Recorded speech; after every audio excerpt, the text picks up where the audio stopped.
Dragi moji Eljeni, kje ste? Kako ste? A ste v redu? A ste na morju? A ste doma? Da ne bom dolgo vezla, tole je itak drug del bizarnih serijskih neznanih morilcev, tako da gremo čim prej.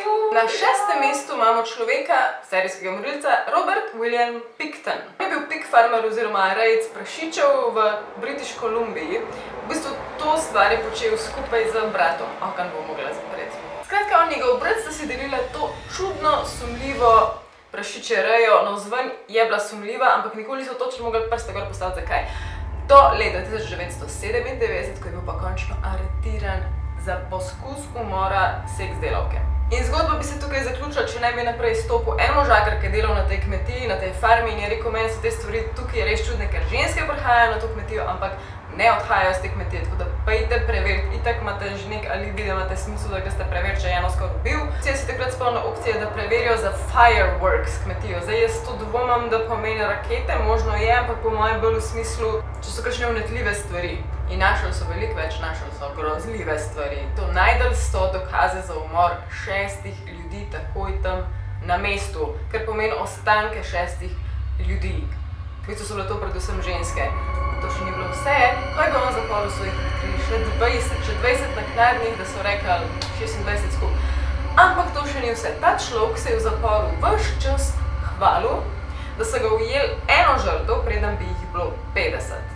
Tako on velja za najbolj crazy kanadskega zločinca, oziroma velja za zelo prijazne ljudi, ampak on je bil ta krut serijski morilc. Je pa dobra stvar, da je on ful ozaveščeno žensk potegnil na to stran, ker boste pozorni, lejte, kaj se dogaja.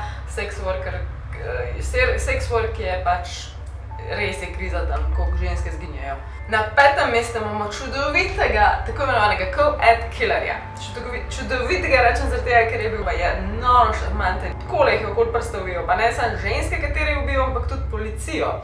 Govorimo o letih okrog 1967, takrat se je v Ann Harborju v okolici Michigana zgodilo ogromno teh smrti žensk in jih niso znali prepisati njemu. Te ženske niso bile najdene v dobrem stanju, pač mrtve itak, ampak zadušene, mučene, zabodene v vseh možnih oblikah. Ni bil preveč zbirčen, pač obupen mučitelj. Žrtev, ki je bila najdena, je bila Mary Fleezer in najdena je bila na zapuščeni kmetiji. Najdela sta jo dva najstniška fanta, Bogarijo je že traumirana za cel life. Je bilo pa težko naprej kaj odkrivati, ker potem en let se podobna stvar ni ponovila. Ne, da je to veliko, ampak je pa veliko v smislu, da nekoga danes najdeš in povežeš med sabo te tragedije.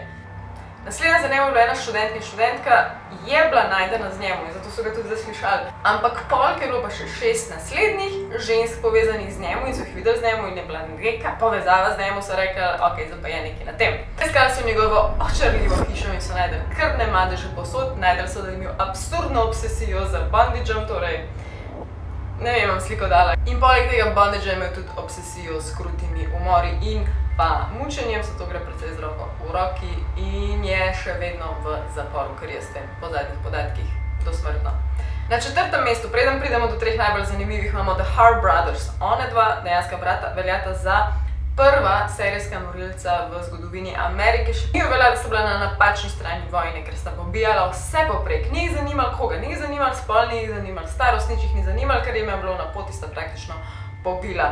In še prej sta se dejansko joinala kot ekipca tem rečnim piratom, sta ubila 50 ljudi. Zelo random. Ona sta to počela bolj kot ne preprosto za thrill, ker jim je bilo zabavno. In ko so jih končno prijeli, bog ve, koliko ljudi sta že ubila, sta pa bila obsojena na koncu na vislice. Je pa zanimiva stvar, kaj se je zgodilo z njunima glavama in sicer bili sta razstavljeni kot opomnik drugim, ki hoče podobne stvari početi, ali pa drugim prestopnikom zakona na kakršenkoli način. Kaj se zgodi, če nekaj narobe narediš? Na 5. mestu imamo Los Poquianches, to so tele bejbe, ki so imele za sabo kartel oziroma verigo prostitucije in razne kriminalne dejavnosti, tudi droge so bile tukaj vpletene, imenovalo se je to Rancho El Angel. Vodile so jo 4 sestre, vsem je bilo ime Marija. Vse jim je potekalo ful gladko, dokler niso prišle v stik za eno Josefino, ki je pa začela sum stvari. Ona je bila neka posrednica med njimi, torej tudi ni čisto legalno vse delovali, pa začela sum, da se tam čudne stvari dogajajo, je šla do policije in je rekla, dajte preveriti, in so preverili in so najdeli tam 100 žrtev. Te njihove boge žrtve so bile ženske oziroma mlade prostitutke. Mlade prostitutke, ki so po možnosti zbolele in niso mogle več opravljati delati, ali pa toliko stare prostitutke, da tudi niso mogle več dobro delati. Najhujše, da so z njimi tudi tovorili mamila, prisilili so jih, da so jih vase dali na nekakšne vse načine in potem, če ne bi jih itak ubijajo, če so jih tudi verjetno itak ubili. Plus ubijali se moške, ki so pa prišli kupiti ta mamila, droge, in so imeli veliko denarja pri sebi in si spet splačali ubiti. Najbolj fascinantno mi je, da so jih dobili, so šli v zapor, torej 4 so bile, od tega sta 2 umrla v zaporu, ena je zblaznela, zadnja je pa kdo ve kje, če je še, lahko jih vzum na prostem šeta. Na drugem mestu je Robert Hansen in to je en tak moški, ki me spominja na precej moških v mojemu inboxu, ki hejtajo, če jih ignoriraš preprosto. Rabijo tebe pozornost, drugač jim ego zblazni. No, in on je bil tak bogi sramežljiv moški z veliko aknami, potem so ga poznali, potem so ga prepoznali, ampak na hitro ni deloval toliko nevaren, koliko je dejansko bil. On je imel alergijo na ženske, ki so ga ignorirale in ki ga niso skoraj obožvale. Imel ženo, ja, boga, in spreselila sta se skupaj na Aljasko in tam je rado obseden z lovom, a.k.a. res, no, so pa sam lovil. Ker je bilo še v redu, ker v štartu so bile to živali, pa ne več lahko gibate, kaj pa je lovil, kaj je on ful sovražil. To se je dogajalo okrog tam,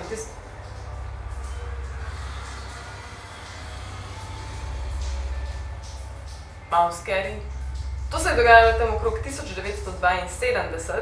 On ubil te ženske, ni jih samo ubil, ni jih samo mučil, spustil jih je na lov, kot divjo žival, kot bejba laufa, jaz tam pa lovil in predstavljaj si, da si ti v položaju te ženske, ki laufa čez gozd, ki veš, da te v eni točki ubil, da itak nima smisla, ker če te ne ujame moški kot tak, te ujame metak. Cindy Paulson je bila bejba, ki je zbežala in ga je končno lahko tudi izdala. Preden jo je on dejansko sploh ujel in odpeljal tisto njegovo samotno kočo, je pač ni uspelo, hvala Bogu, zbežati. Obsojen je bil za 17 umorov, naredil jih je v resnici verjeten 21. Obsojen je bil za, mislim, 460 let v zaporu, umrl je pa leta 2014. Na prvem mestu imamo pošast Ando. Njega sem že omenjala nekako natančno. Monster of the Andes, Pedro Lopez. To je bila ena taka osebca, ki je odrasla v družini s 13 drugimi otroci, ampak je že od štarta kazal znake psihopata. Torej, rojen v Kolumbiji je imel kar bizarno otroštvo in abuzal oziroma mučil in maltretiral od samega starta že vse svoje sorodnike in mlajše sestrice in bratce in starejše in vse po vrst, tako da ni bil najbolj priljubljen, kradel je avte, delal je požare, ves čas je delal probleme, ubijal je živali in tako naprej. Res tipičen, problematičen človeček, kot tudi, ki je odrastel, je bil veliko v zaporu. Zdaj, problem nastane tukaj, ker ko je bil on v zaporu, je bil pa on tam še naknadno ful tudi on žrtev abuza, žrtev zlorabe in to hude, ker ven je pa prišel no next level pošast. Ko je bil izpuščen, je šel v Peru, preselil se tja in že tam je njegova glavna žrtev, oblika žrtve ratala mlada punca, mlada ženska in ubil naj bi samo v Peruju prek 100. Lokalni ljudje v Peruju naj bi ga takrat ujeli in bili prepričani, da je on kriv. Problem je, da se je en drug lokalen misionarc zanj ga izboril kot za nedolžnega, da ga pustijo pri miru in so ga. In je bil spet prost, dejansko so ga imeli in je bil spet prost. Njegova pot se je potem nadaljevala spet v Kolumbijo nazaj in v Ekvador in v bistvu dokler ni bil ujet do 1980.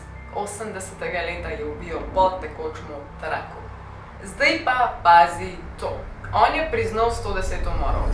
1998. leta je bil on, Pedro Lopez, izpuščen. Nimam besedo, no. Kdo, zakaj? Kdo, če ne nekdo, ki je 110 ljudi ubil, ne ostane v zaporu, meni ni jasen.